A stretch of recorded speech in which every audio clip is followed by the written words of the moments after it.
right here known as Edge Hill.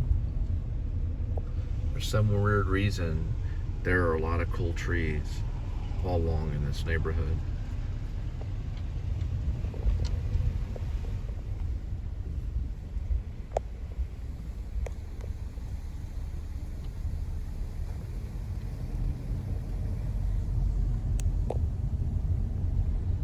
It's got some valleys.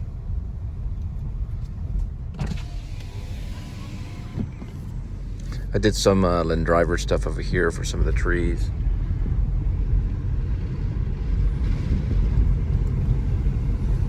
All along Edge Hill, crossing Fortune. There's some cut down trees. I got a little golf course right on the side here. A little road right here called Woodstock Road.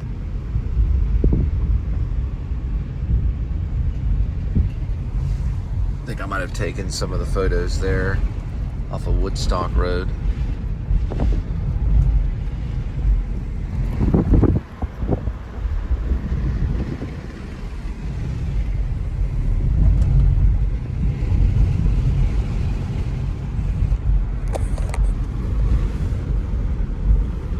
Golf course looks pretty good. No, it was off of Floyd. Yeah, it was off of Floyd. They're still here. Yeah, cut down trees off of Floyd. Did some Lynn Driver stuff there. Black and white. It's a different time of the day. It looked, I think it may have been morning.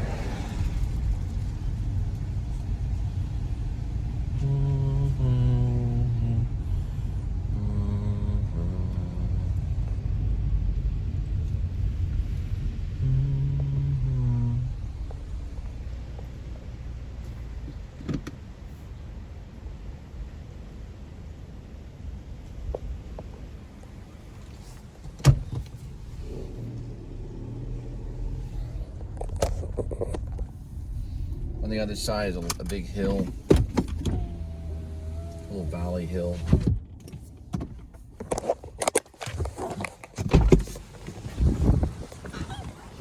Down this way.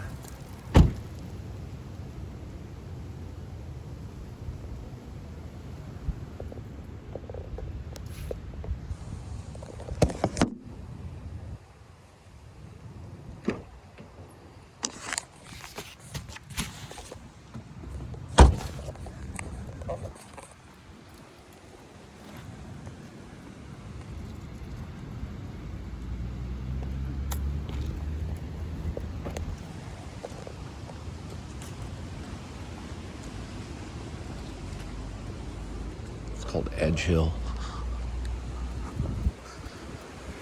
Got a Cole Pacific table, pick up an expensive steak and drop it off at your doorstep.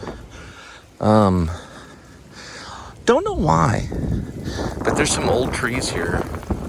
We're gonna go down this valleyway and look at some of the trees.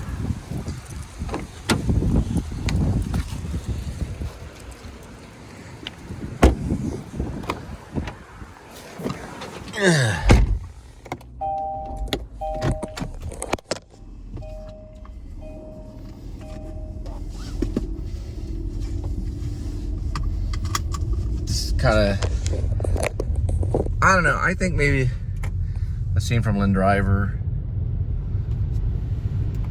you know, could take Linda's Pontiac maybe down this way.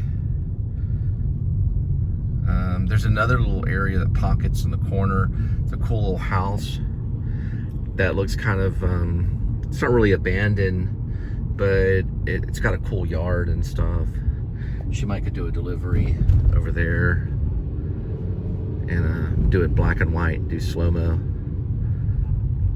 The delivery with narration, show some narration. That's our next big project. It'll be like a 5-minute burst of some slow-mo narration for Lynn Driver. But we gotta wait for the right time because Linda works. She's got 2 jobs and we have to, and I give her the script and it usually goes through a messenger, and then she just, you know, looks at it. She's really genius, And then she just goes off and riffs, you know. I can't give her all that direction. She comes up with all that stuff. I just know she's Lynn Driver, you know. I just say, okay, start to read. And then I hit the recorder and open the door and shut it. I like keeping the door open, the door in it, the sound of the door opening and shutting. I really like that. I kept it in.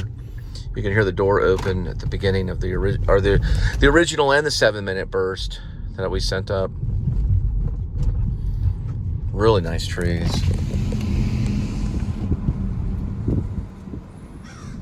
Pelham.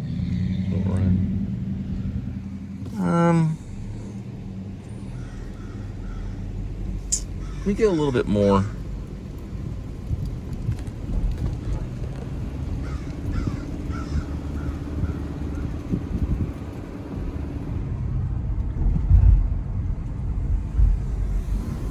Yeah, the wind's doing all this happening, M. Night stuff.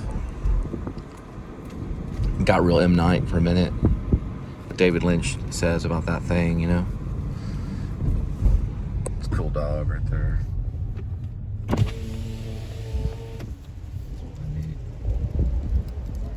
Taking a pee.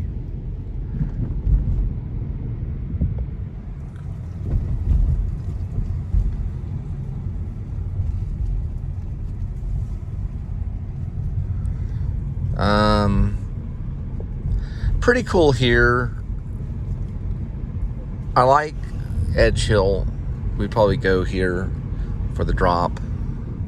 But then again, the little place in Fort Worth is a little cramped. There were 2 abandoned houses in Fort Worth that we could use. But this could be the way that she's going there. And then all of a sudden, we just switch over to the 2 abandoned houses over there, not too far from Barry. We might use those 2 houses. Not too far from the Sam Elliott mural, passing Kirkwood right here. All these houses are occupied, so we're going to use abandoned houses for the drops to meet the post-apocalyptic dilemma, to meet that feel. That's a cool one right there. And we'll go ahead and call Pacific. It's kind of Stranger Things style, laboratory looking thing.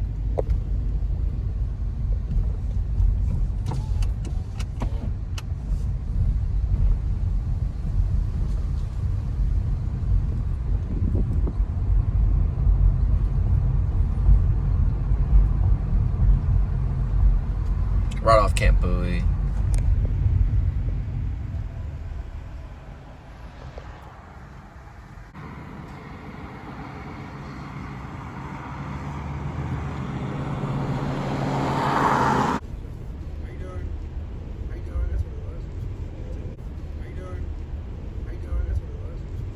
The murals are a big part of Fort Worth.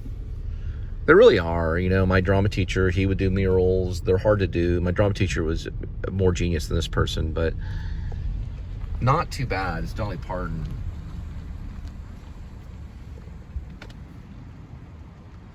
And you can see, you know, you'll never do a whole lot unless you're brave enough to try. And then there's the market and Katy Paintbrush. It's signed Dolly Parton, but it's actually another artist. She leaves it right there, Katy Paintbrush.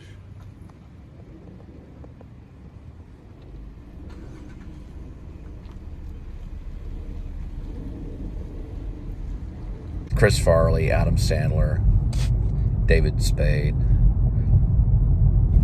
You gonna eat those fries? I'm hungry. I'm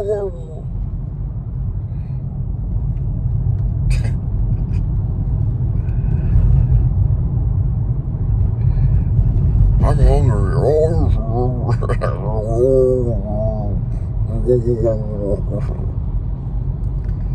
Those poor French fries.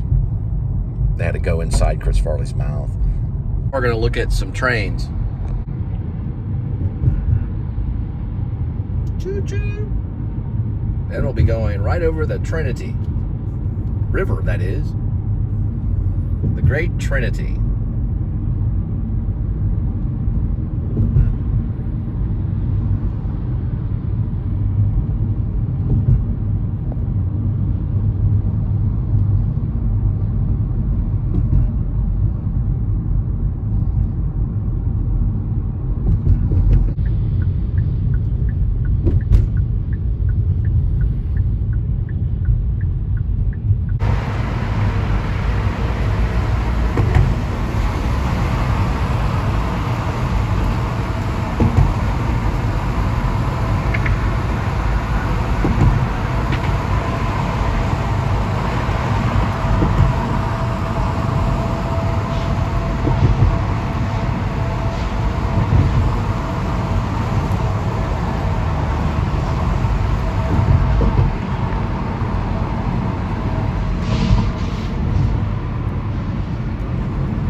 Uncut Gems. Adam Sandler did a brilliant movie. I've looked up the director. It's Uncut Gems. And he owes these people a lot of money for gambling. He's a jeweler. He has this uncut gem that he can use as collateral for his gambling debts and all this stuff. And he's not a faithful husband and all this stuff. You know, he goes through all this stuff. He's a rich man that's dealing with a horrible gamble addiction, and he gambles on basketball games. He finally finds the money because he wins in this one basketball game at the last minute. But the reason they kill him is not because he couldn't pay him back.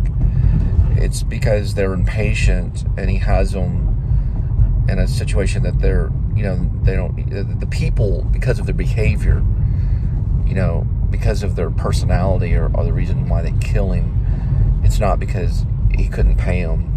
You got to see the ending of it. Sorry about giving away that spoiler, Mr. Adam Sandler, but it's a tragic movie. It's very gritty. I think it's set in a big city, very grimy, and it's a crazy thing because they're like sharks kind of types of people. They're like just, they don't care that he has it. That they just want to kill, that kind of thing. Probably see some shots of the city. Oh, I'm gonna go this way down Montgomery. It's a rough movie, but it was good. When I saw it, when it came out, I was like, it's pretty brilliant. Sandler, pulled it off. I've heard a lot of things about. When I got into this horror film, The Matchstick Game, there was a guy that had gone out to Pepperdine. Pepperdine's a school in California, and Adam Sandler would play basketball on an outdoor court there, or he was known to.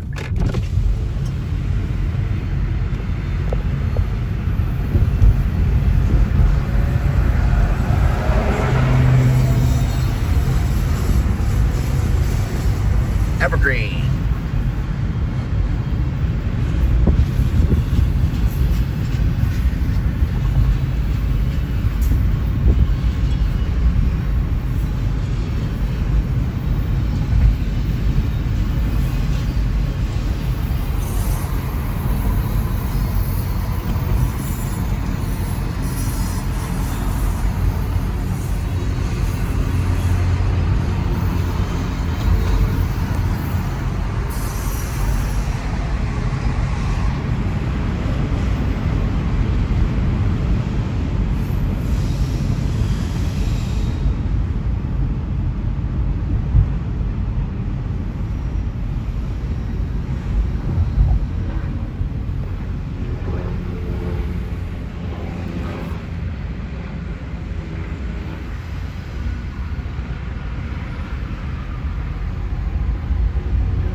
Right into copyright.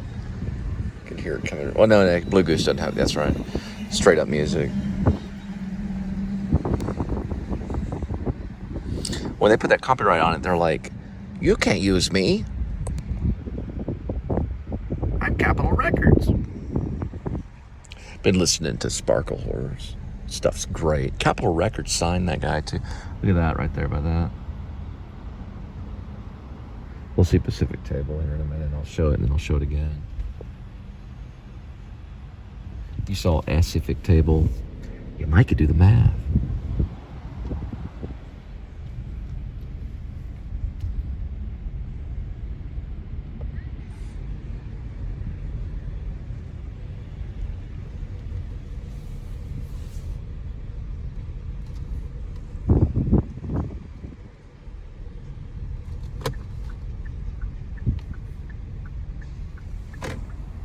Those birds kept on coming, Hitchcock style.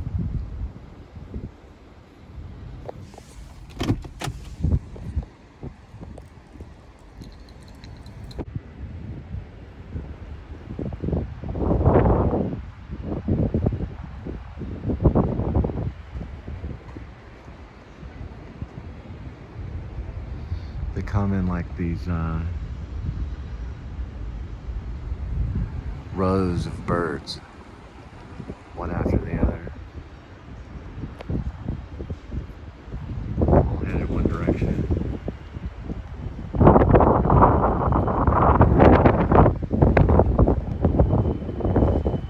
Some of them all the way from Canada.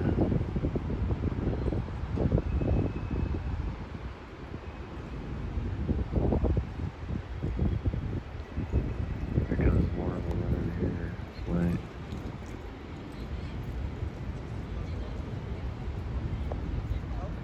Tumblr right over here.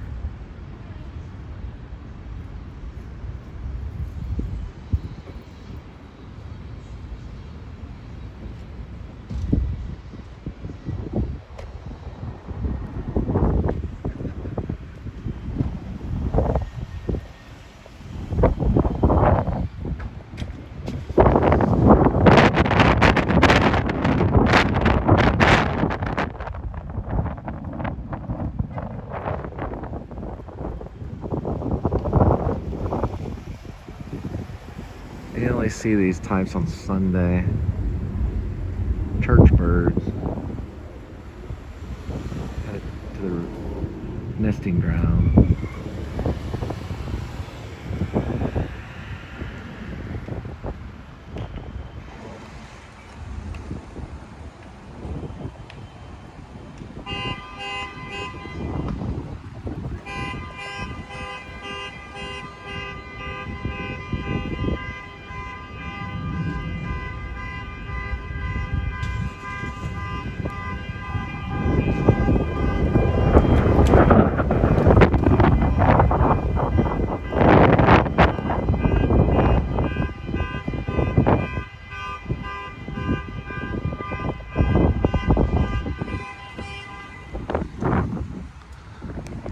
There'll be more of them. Probably go on for hours. Be coming from over there.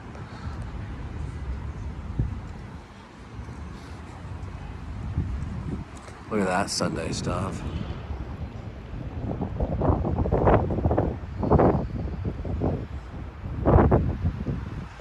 What is the continuous shot anyway? The energy that comes into the camera. These editors look for it. There they are, right there. A couple of them catching up.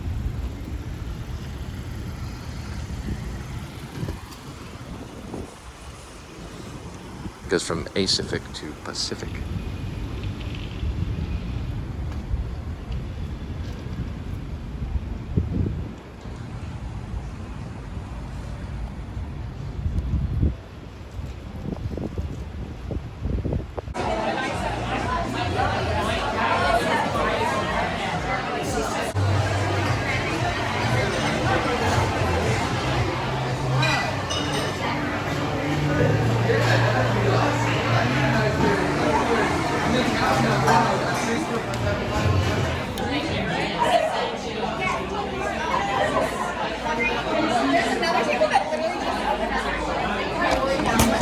That Dallas coming out.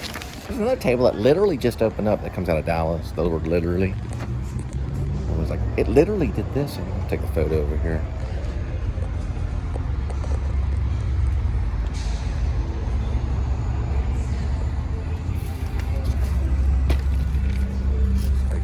cities. I wouldn't say anything about, you know, extremely fat chicks. I'm not going to say anything about it, but like chubby chicks, they're hot now, you know. There's a photo back here I'll show you. But it's kind of cool, you know. You can be a little chub and still be hot. It is desirable. We just didn't know it because of CK. Calvin Klein tricked us into thinking you have to be like super anorexic skinny. You don't. See? 2 hot chicks. She's got a little bit of flub. It's perfectly fine, you know. It's advertised and everything. Everything's good about it. So I just thought that was kind of cool. Now, if it's extremely, you know, like The Well, Brendan Fraser kind of thing, that's, you know, that's a different story. Completely. Oh, there they are.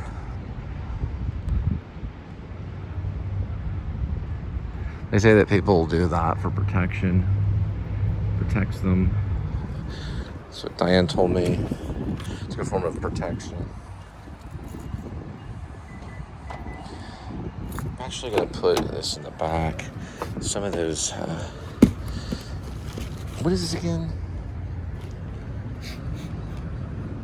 Yeah, it should be okay. Specific. It smells okay. Some of the salmon you have to kind of keep in the trunk. All right. All right. A good documentary that you can get on Netflix is Hell House. I don't know if you can get it on streaming, but you can order it if you have the DVD package thing where they deliver the DVDs. I'm sure they still do on Netflix. They do. I looked it up. It's like a different site, but you can have DVDs mailed to. And Hell House is similar to Jesus Camp. It's an evangelical about this church group that runs this haunted house known as Hell House. And they talk about hell and bring you through what would be hell. At the end, they pray with you. If you so choose salvation, you know, if you choose to be saved from it all, you know. It's a really good documentary. It's called Hell House. Jesus Camp is great too. Jesus Camp. The whole idea behind Hell House is that you see kind of yawning. You see a version of hell, and you know they're pretty serious actors that they hire, and these actors prepare for it all year long, and then they have a group that prays with you, and they ask, you know, if you would to pray with them, and then it ends in prayer. So it's pretty cool.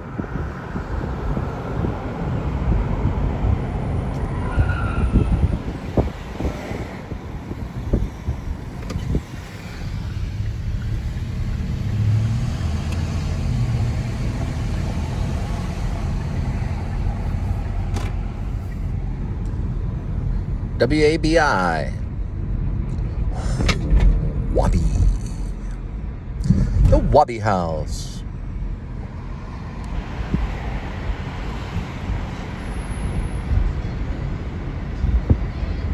Passing Allen, as in Woody Allen, or W. Allen Avenue, and then Park Place.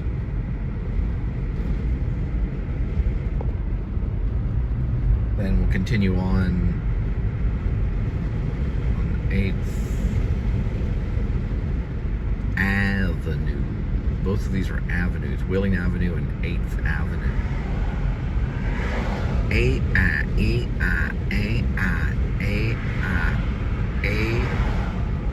It's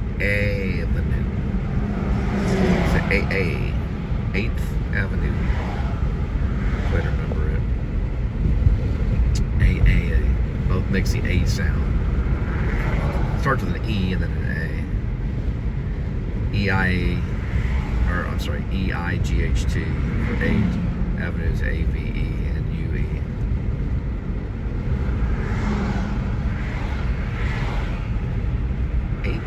Avenue.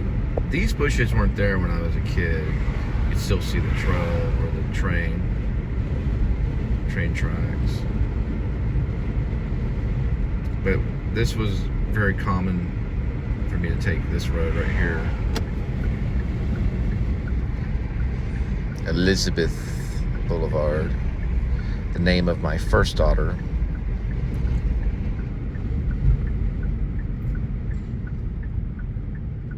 Elizabeth Boulevard.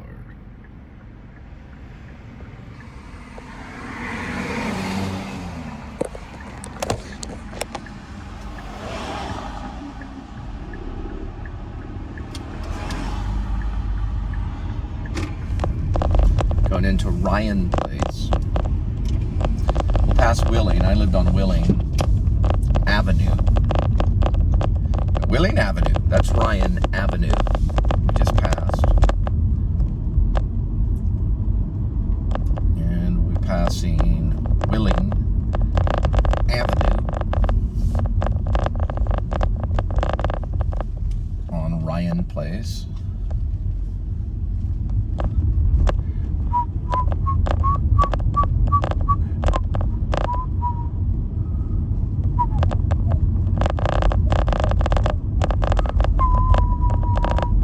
Probably do a story on all these houses. My friend Jake is computer nerd. He lived there.